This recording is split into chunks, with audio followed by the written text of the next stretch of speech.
Abra sua Bíblia conosco, Salmo 92, a partir do verso 4. Salmo 92, verso 4. Tu me alegras, Senhor, com os teus feitos. As obras das tuas mãos levam-me a cantar de alegria. Amém? Os feitos de Deus são coisas maravilhosas, extraordinárias. Quem crê que Deus vai te alegrar com a cura, com a provisão, com a libertação, com a salvação, com a restauração. Então aqui o salmista está lembrando a Deus, falou: ó Deus, quando eu medito no teu poder, nos teus feitos, o meu coração se alegra. As obras das tuas mãos levam-me a cantar de alegria. Como são grandes as tuas obras, Senhor, como são profundos os teus propósitos. Então hoje eu queria falar um pouquinho nesse tema de Reobote, que nós estamos orando ao domingo, como nós podemos viver estas obras maravilhosas de Deus. Esse ano é o ano do propósito, como nós podemos conhecer e viver o propósito de Deus para as nossas vidas, porque aqui fala, as suas obras são grandes. O que Deus tem para nós no propósito dele é algo que a palavra diz lá em Coríntios: olhos não viram, ouvidos não ouviram, nem passou pela mente o coração do homem, aquilo que Deus tem preparado para aqueles que o amam. Como diz o apóstolo Paulo em Romanos 8, 28, todas as coisas cooperam para o bem daqueles que amam a Deus. Nós temos que conhecer o propósito, nós temos que perseverar a nossa caminhada no propósito de Deus, no projeto de Deus, e nós vamos nos alegrar com os feitos de Deus. Nós vamos ver grandes obras de Deus, participar de grandes obras de Deus na nossa vida e como igreja também coletivamente. Quem recebe diz amém. Então levanta as mãos e declare o verso 5, que vai projetar aqui para nós. Fala, eu vou falar e você vai repetir bem forte. Como são grandes, Senhor, as tuas obras. Como são profundos os teus propósitos. Fala: Senhor Deus, abre a minha mente, toca o meu espírito, para não me afastar e não errar o seu propósito para a minha vida, em nome de Jesus. E ele continua dizendo, ele fala: o insensato não entende, o tolo não vê, que embora os ímpios brotem como a erva, floresçam todos os malfeitores, eles serão destruídos para sempre. Pois tu, Senhor, és exaltado para sempre. Mas os teus inimigos, Senhor, teus inimigos perecerão. Serão dispersos todos os malfeitores.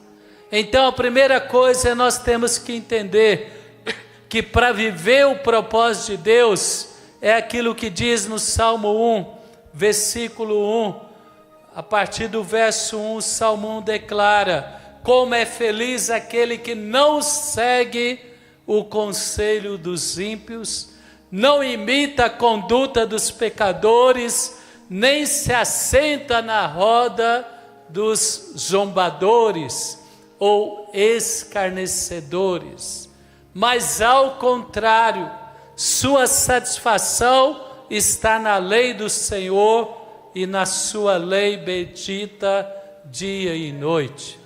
Ele será como a árvore plantada junto às fontes de água, cujas folhas não caem e que no devido tempo dá o seu fruto.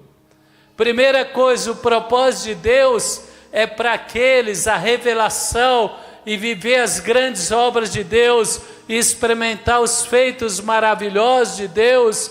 Então, para que nós possamos viver os propósitos de Deus, nós precisamos escolher o caminho do justo.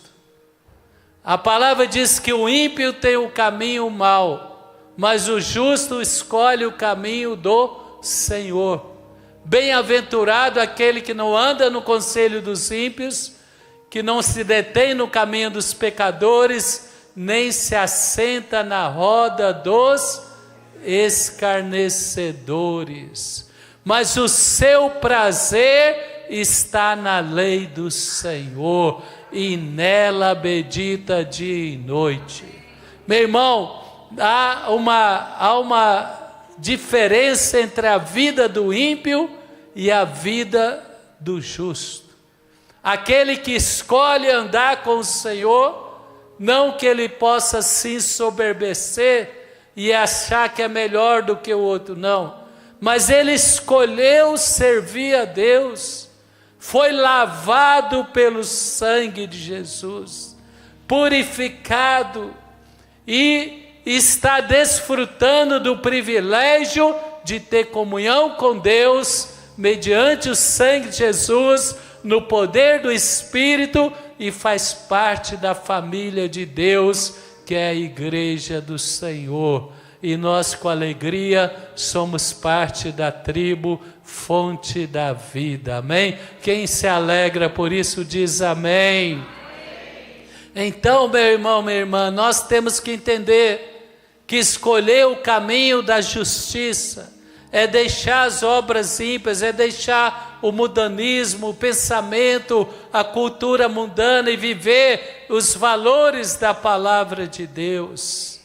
Isso vai nos levar a experimentar os feitos de Deus, as obras de Deus, nos alegrar em Deus, no poder de Deus, viver promessas grandes e gloriosas de Deus em nossa vida. E ele diz: o insensato não entende, o tolo não vê, que embora os ímpios brotem como a erva e floresçam malfeitores, serão destruídos para sempre. Não tem atalho no propósito de Deus. O caminho é estreito, é apertado, mas o fruto vale a pena, o tesouro vale a pena, a recompensa vale a pena. Às vezes o justo vê o ímpio crescer, prosperar rapidamente e zombar daquele que teme a Deus, daquele que busca a Deus. Não, meu irmão, não seja tolo, não sejamos tolo. Vai comigo lá em Efésios capítulo 5, a partir do verso 15. Olha o que o apóstolo Paulo nos aconselha. Efésios 5, verso 15 em diante. Olha o que ele diz aqui, projetando aí para você agora, né? Tenham cuidado com a maneira que vocês vivem, que não seja como insensatos, mas como sábios, aproveitando ao máximo cada oportunidade, porque os dias são maus. Esta semana o apóstolo César Augusto, numa reunião com os bispos do Brasil online, ele estava pregando sobre o rebote também, lá em São Paulo. E ele viu que muitas vezes nós não entendemos momentos de dores e aflição. E quando nós estamos bem, às vezes nós perdemos oportunidades e tempo com questões tão fúteis. Quem já perdeu tempo, às vezes, de mau humor, irritado, dando valores a coisas pequenas e perdendo grandes oportunidades. O apóstolo Paulo fala: olha, seja cuidadoso, esteja alerta para que você tenha cuidado e não seja insensato, mas seja sábio e aproveite as oportunidades, porque os dias são maus. Quem quer aproveitar a oportunidade para levar a palavra à sua família? Quem quer aproveitar a oportunidade para investir a sua juventude, a sua força, o seu vigor na obra de Deus? Tempo passa e não volta, irmão. Quem já descobriu isso? As oportunidades vêm e nós temos que aproveitar para servir a Deus. Quem quer se livrar das mentiras, dos laços, das armadilhas do diabo, seja emocional, seja mental, que tenta te desviar do projeto de Deus e do propósito de Deus, diga amém. Então levanta as mãos, fecha os teus olhos, que nós possamos abreviar os tempos, que nós possamos dar valor àquilo que realmente tem valor, que não possamos perder tempo com coisas fúteis e pequenas que o diabo quer nos embaraçar para nos impedir de entrar nas grandes oportunidades que Deus tem para nós. Então ore comigo, fala: Senhor Deus, eu te peço sabedoria, que eu esteja alerta, que eu possa me afastar de tudo aquilo que quer roubar as oportunidades que o Senhor me dá para crescer, para viver o seu propósito, para levar a sua palavra. Oh meu Deus, me livra dessas coisas fúteis que vêm embaraçar minha mente e o meu coração. Me livra, me dê discernimento em nome de Jesus. Você tem que estar alerta, irmão. Estava lendo o livro de Neemias ontem. Neemias queria restaurar os muros de Jerusalém. Ele soube que Jerusalém era uma cidade que estava com muros destruídos. Ele estava no palácio do rei Artaxerxes, lá em Babilônia. E quando o rei viu que ele estava triste, o rei falou: Neemias, você está triste, por quê? Ele falou: porque a cidade dos meus pais está com as portas queimadas, os muros em escombros. E aí o rei falou: mas o que você quer, Neemias? Irmão, ele abriu a listinha, tinha tudo pronto. Ele não perdeu tempo. Ele falou: eu preciso disso, eu preciso tantos dias, eu preciso de provisão, eu preciso de autorização para pegar madeira na floresta, eu preciso de autorização e cartas. Diligência. Deus nos abençoa quando nós somos sábios e estamos alertas. Quem quer estar alerta para guardar os teus filhos, para que eles cresçam no temor do Senhor, diz amém. Quem quer estar alerta para não cair nas armadilhas que quer saquear e roubar seu sucesso profissional, diz amém. Que Deus nos dê essa sabedoria, aproveitar as oportunidades para anunciar a palavra, para testificar, para realizar negócios legítimos, abençoados por Deus. Verso 17, o apóstolo Paulo diz: portanto não seja insensato. Muitas vezes nós nos tornamos insensatos. Por quê? Nós caímos nos gatilhos emocionais. Quem já caiu nos gatilhos emocionais? Vem uma situação que te irrita e te rouba a oportunidade de orar, te rouba a oportunidade de ler a palavra, te rouba a oportunidade de ter um momento prazeroso, em harmonia, em paz com a sua família. Quem já caiu num gatilho, numa armadilha, e quando você vê o seu cônjuge estão em desgaste e não tem um motivo razoável para esses desgastes? Quem entende o que eu estou falando? Foi uma armadilha que nós caímos, meu irmão, minha irmã. Aproveite, não seja insensato. E ele diz: procure compreender a vontade do Senhor. Eu comecei aqui falando, Deus, quão profundos são os teus propósitos. O crescimento do ímpio é mais rápido. O caminho do ímpio é o atalho. Quem entende o que eu estou falando? Ele busca o sucesso e o crescimento pelo atalho, desprezando os ensinamentos e os valores da palavra. Mas o caminho de Deus é perfeito, a palavra do Senhor é provada, leva mais tempo, mas a vitória é segura, a vitória é duradoura, a vitória é permanente.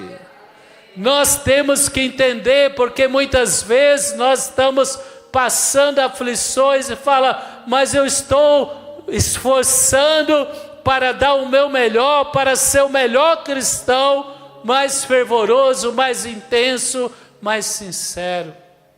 Isaac viveu o Reobote. Deus falou, não desça ao Egito, permaneça em Gerar, porque ali eu vou te abençoar. Só que o que aconteceu com Isaac em Gerar? Ele abriu o poço, falou, Deus abençoou, colheu 100 por 1. Vieram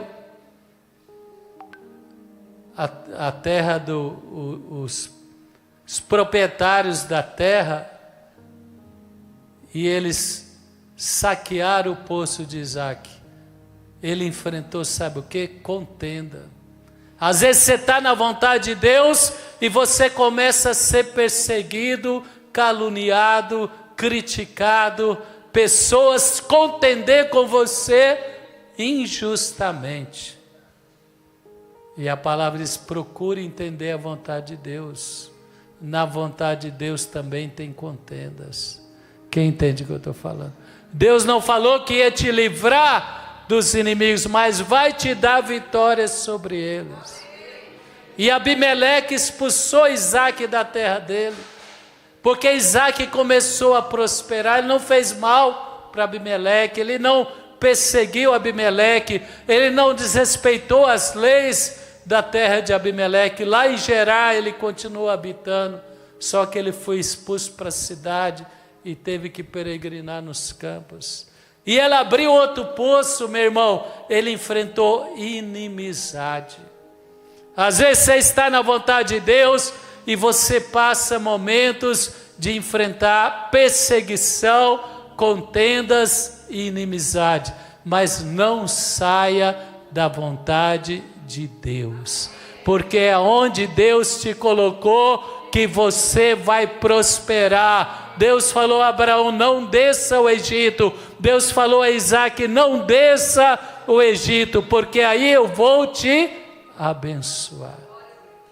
Em Gerar, fora do Egito, já José foi levado para o Egito cativo. Foi levado para o Egito contra a vontade dele, vendido como escravo.